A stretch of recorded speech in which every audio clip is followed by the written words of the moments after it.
Um, and we're gonna move on to Miami here, who's out of the top 10 as usual. I don't like Miami, but we have to talk about them anyway. So let's go ahead and see what they have to look forward to on their schedule. Looks like it's been a little tough. Previous seasons has been kind of soft, but this season is definitely tougher. And we're starting off with the big dogs. They're going to be playing Ohio State, ranked number 3. Then Notre Dame, who I think is a pretty tough opponent. Then you have North Carolina, who's at ranked number 23. Then USC comes calling. They have to go to They have to go to California to play those guys out there for USC. And then they have in October is the rivalry match against Florida State, ranked number 5. They have Virginia Tech, who has won the ACC championship the first season, at number 10, and that's who we're going to end it off with. So, what do you think of Miami? What they're going to do this year? I personally think Miami's a little overrated right now to start the season. I don't think they should have been in the top 12 or at all. They start the season off. They start the, they start the season off against Ohio State. If I had to pick, I would say Ohio State wins that game by double digits. Then they play Notre Dame, Wake Forest, easy. NC State, easy. Then Then they got USC, Florida, Georgia Tech, Miami, Virginia. Miami is gonna go. They're gonna go 9-3 and get in the back door into the ACC championship game and get blown out by either Clemson. They'll go 9 and. You already they're said gonna go Clemson is 9. going to be. You already said Clemson is. So you're already saying that Clemson is going to be in the ACC championship game. Already, that's just. Oh, there's no doubt in our mind. There's no doubt in our mind over here. Okay, all right. No doubt in our mind. Okay, so you say 9-3, huh? For Miami, 9-3, and in the ACC. 9-3, and they'll get in the back door. Okay. Maybe it's going to be them or Virginia. It depends on that Week 12 game. But I don't see them beating. In all seriousness, I don't see them beating Florida State this year. They do got a really tough game against USC. Not sure if that's on the road or no. They're at USC, they're on the West Coast. Yeah. And they're at Ohio State.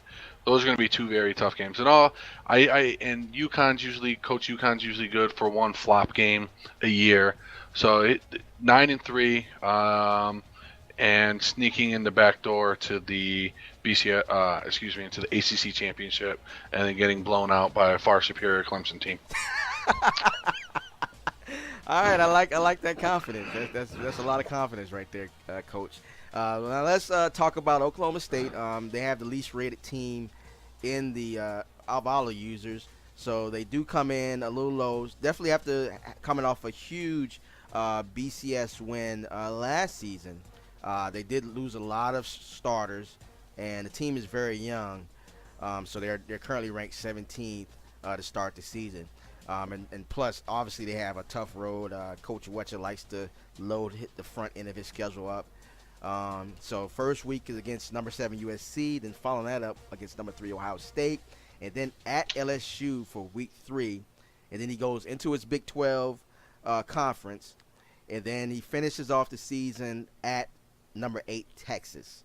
So are these dudes the fighting Wetchers or whatever, like they say, the fighting Manginos? Are these the fighting Wetchers? Are they going to be able to cause some noise and wreak havoc? What do you think? Coach Wetcher is like the Bill Belichick of our college dynasty. Always gets his team to play better than what they're supposed to. We are gonna bring up again how he's one of the other users who skipped out and ducked everyone. Clemson asked for a rematch after getting tackled at the 7-yard line as time expired, but he ducked Clemson because we know how Wetcher likes to fluff the schedule to try to get himself in. But in all seriousness, he's got a very tough game against USC, then Ohio State, and then LSU. Looking for Coach Wetcher to get through those first 3 games. Obviously, he's going to make or break his season. In all honesty, with his young team, I think he'll go 1-2. He'll pull one of those games out. And then the rest of his schedule is pretty much a cakewalk except for Texas. Coach Wetcher will go 10-2, and then go from there. He'll go 10-2. He's going to lose 2 out of his 3 user games, and then go in against Texas with a very young team. He did adjust some of our sliders to make it a little more difficult, so it's going to be tough for anyone with a younger team to really pull off any big upsets, because he will be an underdog majority of the season. He will be scary next year with a lot of those guys coming back, as is a young team. But this year, 10-2 to 9-3. So I'll give him 9.5 wins this year. All right. Well, I tend to agree with that. I think he may. I think it's highly possible he could start the season 0-3. But let's just go ahead. Let's just go ahead and stick with what your analysis is. I mean, I'm thinking he's going to probably reel off 9 straight wins, but I'm going to go ahead and throw my prediction out there. 3 losses to start the season. So let's go ahead and move on. And we're going to talk about the main thing I invited Coach Huddy on is to talk about the preseason. And this guy, out of nowhere, is number 1 in everybody's hearts, I guess, for the Heisman. And that's Chad Kelly. So what's going on with this guy? I mean, he threw for like 6,000 yards last season, 64 touchdowns to 24 interceptions, averaged 464 yards per game, 74 completion percentage. Dude is looking like a lock. He won the O'Brien last year. So what do you say about your junior quarterback there? Chad Kelly came in. He battled for that position over another junior to get the starting position last year. What really stood out was how he stuck with Taz Boyd. Taz Boyd's senior year 2 seasons ago. Really took a liking to him, listened to him, stayed in, watched the film, got out there. Had a very big breakout season last year. Had a lot of help with Sammy Watkins and Peak. Had probably the best receiving core in the nation. Skill-wise, they were all rated high 80s with 90-plus speed. So it was now he's set up for it this year. He's feeling a lot of confidence. Has a young receiving core with him.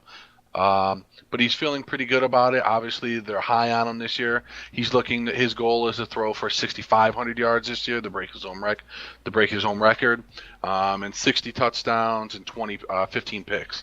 That's what Chad Kelly told me when we met in off-season practices. So he's gunning for it. He's taking this with a lot of seriousness.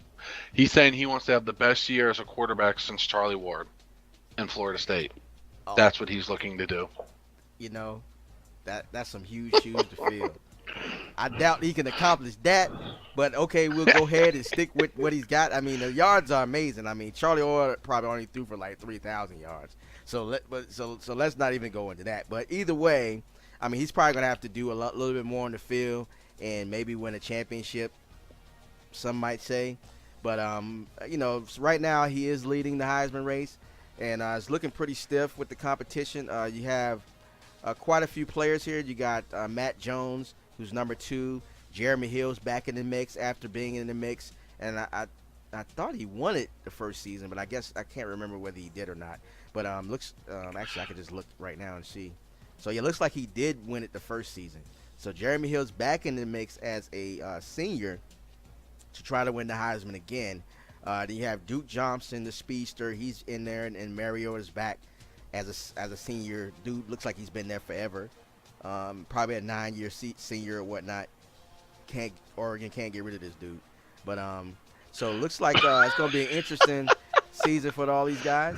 And so let's go ahead and finish up here. But what I would like to know is going back to Florida State, what do you think of their schedule? So let's go ahead and take a peek at these guys. Let's see here. So I had Notre Dame week 1. I got Duke, North Carolina, number 23 North Carolina. That's my week 3 matchup at Wake Forest, NC State, Maryland, at Syracuse, at number 12 Miami, at number 6 Clemson, and then number 21 Louisville comes calling, and I finish up my final game at number 1 Florida. So what do you think of Florida State? What we're going to do is, first of all, we're going to call you out on national television right now and say, why are you dodging users? Are you that afraid to lose your job? We know people were calling you out last season, and you're saying I'm trying to keep my job. So the ACC is a little upset about that because we're trying to represent out here. UConn and I are calling everyone out. But all seriously, looking at Notre Dame, always plays everyone tough. They're America's sweetheart for all the Catholics out there. They got those regional TV contracts, just bringing everyone in, saying prayers. Should be a tough game. And then you go through a cakewalk with Duke. North Carolina, not quite sure why they're ranked so high. They haven't been that much of a challenge for anyone in the dynasty lately. Taking a look deeper into the schedule, your Wake Forest, NC State has been tough. For whatever reason, they've been hanging around in there. Maryland should be a breeze over Syracuse. Then you got UConn, who's been giving you trouble. You should win it this year. You very rarely lose back-to-back games to users. But then week 10, 11, you're coming. Are we in Death Valley this year? We are in Death Valley. That's a win for Clemson. Should be a tough game. Season 1 and 2, I believe both our games were 10 points or less. So it's been very evenly matched. Clemson does have probably the second youngest team in the dynasty behind Watchus this season, with the fact that they had 24 graduating seniors last year, and 2 guys went pro. Then Louisville, and then you finished with Shift. We ain't going to talk about how Clemson was calling out Florida all year last year, wanting to play them, and they miraculously weren't on their schedule. We think a little backhand money handshake was going on over there with the commissioner over there. That's why his schedule was so beefed in the beginning.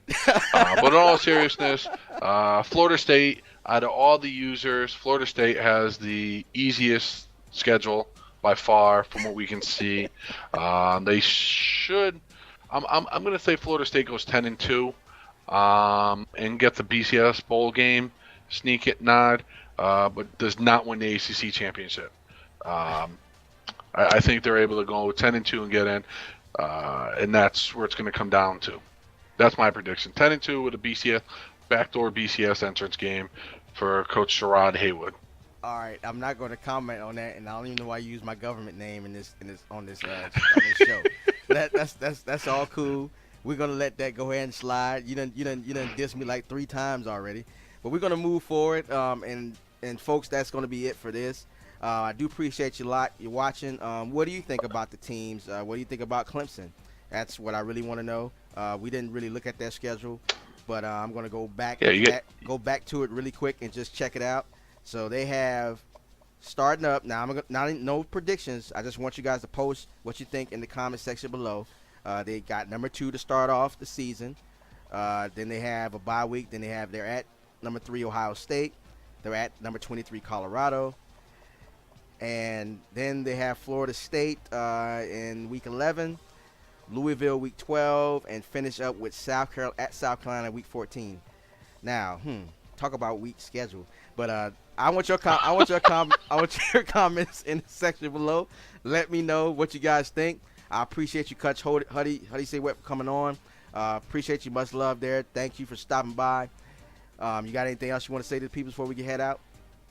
Nah, just keep your eyes on Clemson, young team this year, going for the second straight ACC championship. Calling out Florida. We want Florida and LSU on our schedule next year, and a rematch against Oklahoma State. Put it out there. We'll see you in reviews, fellas. Good night. All right. Talk to you guys later. Peace.